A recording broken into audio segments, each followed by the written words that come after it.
It is believed generally in India that when a person sets out on the way of liberation, his first problem is to become free from his past karma. The popular theory of karma, the word that literally means action or doing in Sanskrit, so that when we say that something that happens to you is your karma, it's like saying in English, it's your own doing. But in popular Indian belief, karma is a sort of built-in moral law, or a law of retribution, such that all the bad things you do and all the good things you do have consequences which you have to inherit. And so long as karmic energy remains, all the bad things you do and all the good things you do have consequences which you have to inherit. And so long as karmic energy remains stored up, you have to work it out. And what the sage endeavors to do is a kind of action which in Sanskrit is called nishkama karma.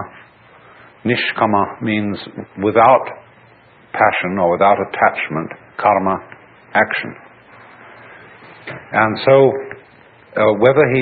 whatever action he does, he renounces the fruits of the action, so that he acts in a way that doesn't generate future karma, because future karma continues you in the wheel of becoming, samsara, the round, and keeps you being reincarnated.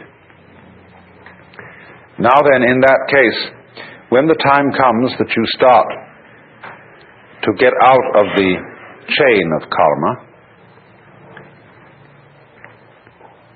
all the creditors that you have start presenting themselves for payment. In other words, a person who begins, say, to study yoga is felt that he will suddenly get sick, or that his children will die, or that he'll lose his money, or all sorts of catastrophes will occur, because the karmic debt is being cleared up. And it is in no hurry to be cleared up if you're just living along like anybody. But if you embark on the spiritual life, a certain hurry occurs. And therefore, since this is known, it's rather discouraging to start these things. The Christian way of saying the same thing is that if you plan to change your life, shall we say, to turn over a new leaf, you mustn't let the devil know, because he will oppose you with all his might if he suddenly discovers that you're going to escape from his power. So, for example, if you have a bad habit, say you drink too much, and you make a New Year's resolution that during this coming year you'll stop drinking, that's a very, very dangerous thing to do, because the devil will immediately know about it. And what will happen will be this: he will confront you with the prospect of 365 drinkless days. And that will be awful, just overwhelming. And you won't be able to make much more than 3 days on the wagon. So in that case, you compromise with the devil and say, just today I'm not going to drink, you see, but tomorrow maybe, we'll go back. Then when tomorrow comes, you say, oh, just another day, let's try out, that's all. And the next day you say, oh, one more day won't make much difference. So you only do it for the moment, and you don't let the devil know that you have a secret intention of going on day after day after day after day.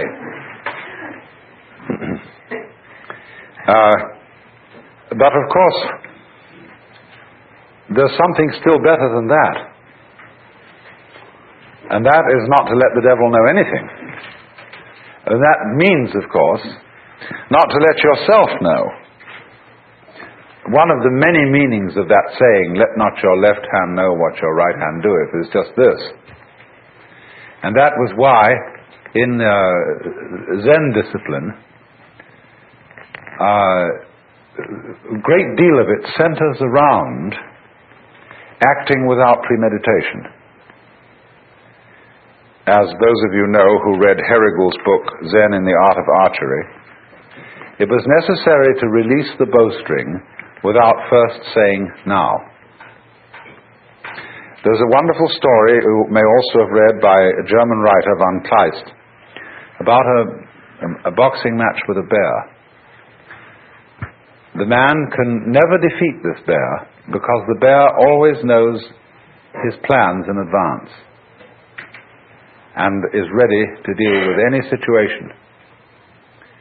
The only way to get through to the bear would be to hit the bear without having first intended to do so.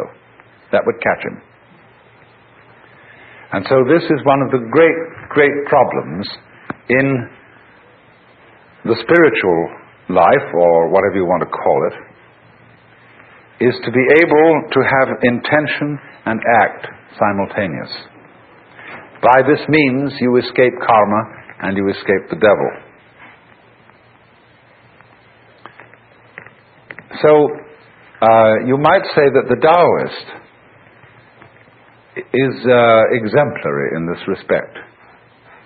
That this is getting free from karma without making any previous announcement. Of simply, supposing we have a train and we want to unload the train of its freight cars, you can go to the back end and you can unload them one by one and shunt them into the siding. But the simplest of all ways of unloading is to uncouple between the engine and the first car, and that gets rid of the whole bunch at once. And it is in that sort of way, you see, that the Taoist gets rid of karma without challenging it. And so it has the reputation, you see, of being the easy way. There are all kinds of yogas and ways for people who want to be difficult. And one of the great gambits of a man like Gurdjieff was to make it all seem as difficult as possible, because that challenged the vanity of his students. If some teacher, some guru says, really, this isn't difficult at all, it's perfectly easy, some people will say, oh, he's not really the real thing. We want something tough and difficult, and when we see somebody starts out giving you a discipline that's very, very weird and rigid, people think, now there is the thing. That man means business. See? And so they flatter themselves by going to such a guy that they are serious students, whereas the other people are only dabblers and so on. All right, if you have to do it that way, that's the way you have to do it. But the Taoist is the kind of person who shows you the shortcut and shows you how to do it by intelligence rather than effort, because that's what it is. Taoism is in that sense what everybody is looking for. The easy way in, the shortcut, using cleverness instead of muscle. So the question naturally arises, isn't it cheating? When in any game somebody really starts using his intelligence, he will very likely be accused of cheating. And to draw the line between skill and cheating is a very difficult thing to do. You see, the inferior intelligence will always accuse the superior intelligence of cheating. That's its way of saving face. You beat me by means that weren't fair. We were originally having a contest to find out who had the strongest muscles. And you know, we were pushing against it like this. And this would prove who had the strongest muscles. But then you introduce some gimmick into it, some judo trick or something like that, you see, and you're not playing fair. So in the whole domain of ways of liberation, there are routes for the stupid people and routes for the intelligent people. And the latter are faster. This was perfectly clearly explained by Huineng, the sixth patriarch of Zen in China, in his sutra, where he says the difference between the gradual school and the sudden school is they both arrive at the same point, but the gradual is for slow-witted people and the sudden is for fast-witted people. Can you, in other words, find a way that sees into your own nature, that sees into the Tao immediately? And at the end of this morning's talk, I pointed out to you the immediate way, the way through now. When you know that this moment is the Tao, and this moment is considered by itself, without past and without future, eternal, neither coming into being nor going out of being, there is nirvana. And there is a whole Chinese philosophy of time based on this. It hasn't, to my knowledge, been very much discussed by Taoist writers. It's been more discussed by Buddhist writers, but it's all based on the same thing. Dogen, the great 13th century Japanese Zen Buddhist, studied in China, and he wrote a book called Shobo Genzo. A Roshi recently said to me in Japan, "That's a terrible book, because it tells you everything." It gives the whole secret away. But in the course of this book, he says,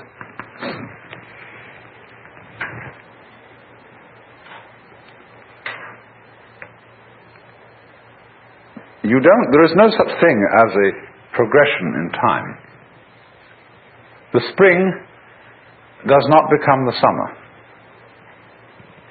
There is first spring, and then there is summer. So in the same way, you now do not become you later. This is T.S. Eliot's idea in Four Quartets, where he says that the person who has settled down in the train to read the newspaper is not the same person who stepped onto the train from the platform. And therefore also you who sit here are not the same people who came in at the door. These states are separate, each in its own place. There was the coming in at the door person, but there is actually only the here and now sitting person. And the person sitting here and now is not the person who will die. Because we are all a constant flux. And the continuity of the person from past through present to future is as illusory in its own way as the upward movement of the red lines on a revolving barber pole. You know, it goes round and round and round, and the whole thing seems to be going up or going down, whichever the case may be. But actually nothing is going up or down. So when you throw a pebble into the pond and you make a concentric rings of waves, there is an illusion that the water is flowing outwards. And no water is flowing outwards at all. Water is only going up and down. what appears to move outward is the wave, not the water. So this kind of philosophical argument says that our seeming to go along in a course of time, it doesn't really happen. The Buddhists say suffering exists, but no one who suffers. Deeds exist, but no doers are found. A path there is, but no one who follows it. And nirvana is, but no one who attains it. So, in this way, they look upon the continuity of life as the same sort of illusion that is produced when you take a cigarette and in the dark whirl it, and the illusion of a circle is created, whereas there is only the one point of fire.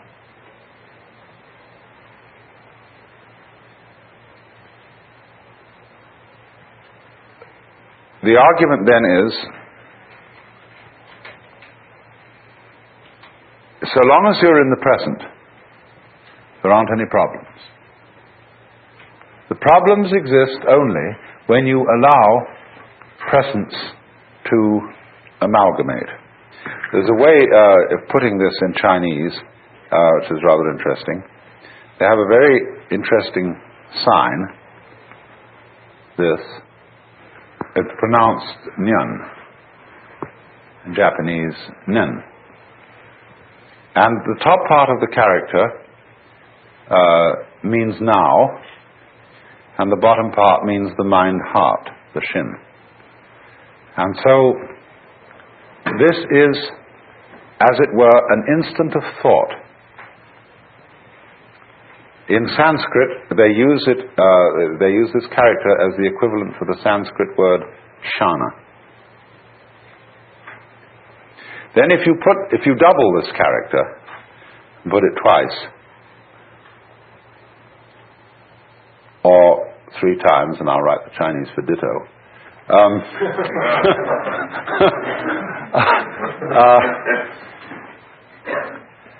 Nyan, nyan, nyan means thought after thought after thought. Now, the Zen master Joshu was once asked, what is the mind of a child?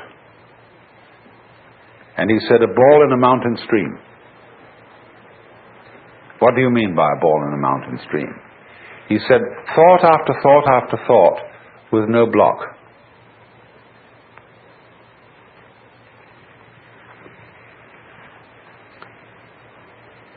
So, he was using, of course, the mind of the child as the innocent mind, the mind of a person who's enlightened. One thought follows another without hesitation. The thought arises, it doesn't wait to arise. As when you clap your hands, the sound issues without hesitation. When you strike flint, the spark comes out. It doesn't wait to come out.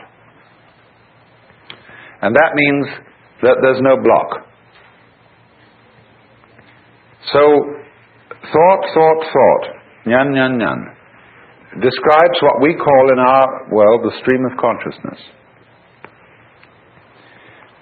Blocking consists in letting the stream become connected, chained together, in such a way that when the present thought arises, it seems to be dragging its past,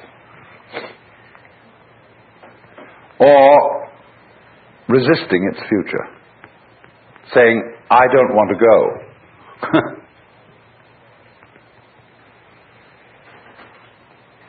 When then the connection, the dragging, it's better to call it, of these thoughts drops,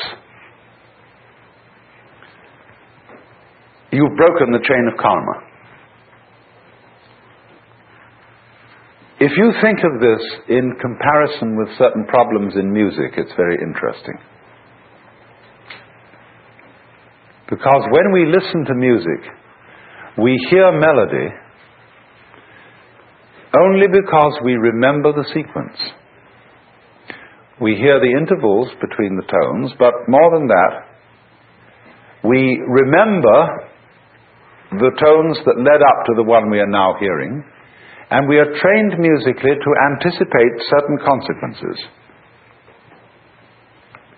And to the extent that we get the consequences we anticipate, we feel that we understand the music. But to the extent that the composer does not adhere to the rules and gives us unexpected consequences, we feel that we don't understand the music. And if he gives us harmonic relationships, which we are not trained to accept, that is to say, to expect, we say, well, this man is just writing garbage. But of course, it becomes apparent that the perception of music, the ability to hear melody, will depend upon a relationship between past, present, and future sounds. And you might say, well, you're talking about a way of living that would be equivalent to listening to music with a tone-deaf mind. So that you would eliminate the melody and have only noise. And so in your Taoist way of life, you would eliminate all meaning and have only senseless present moments.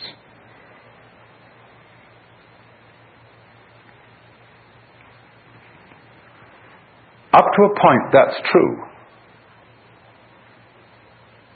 That is, in a way, what Buddhists also mean by seeing things in their suchness.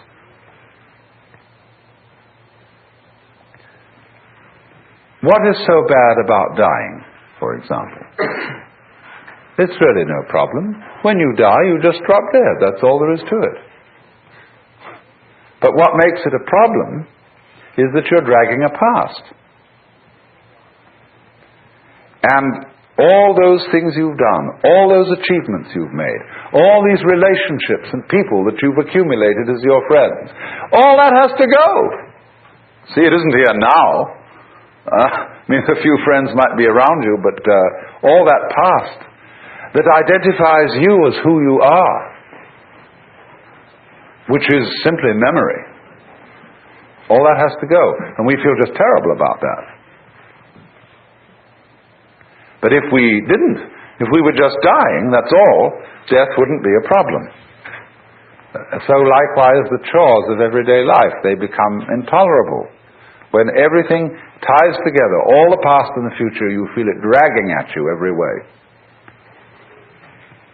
Supposing you wake up in the morning, and it's a lovely morning.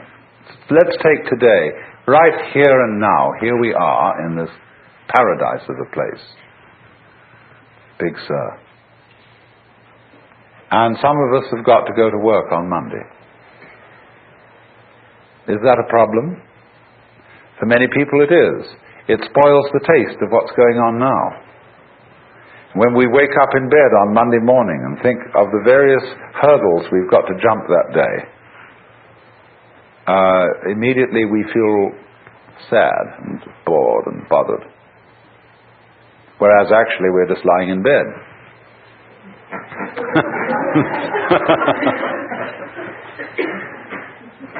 So the Taoist trick says, simply live now and there will be no problems.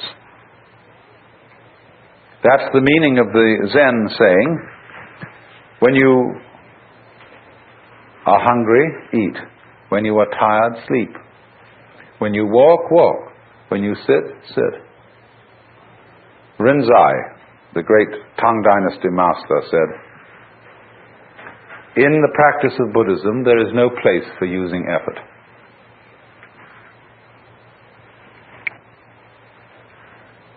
Sleep when you're tired, move your bowels, eat when you're hungry.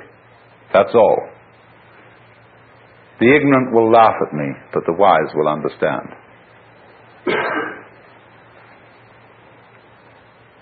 And so, also, the meaning of this wonderful Zen saying,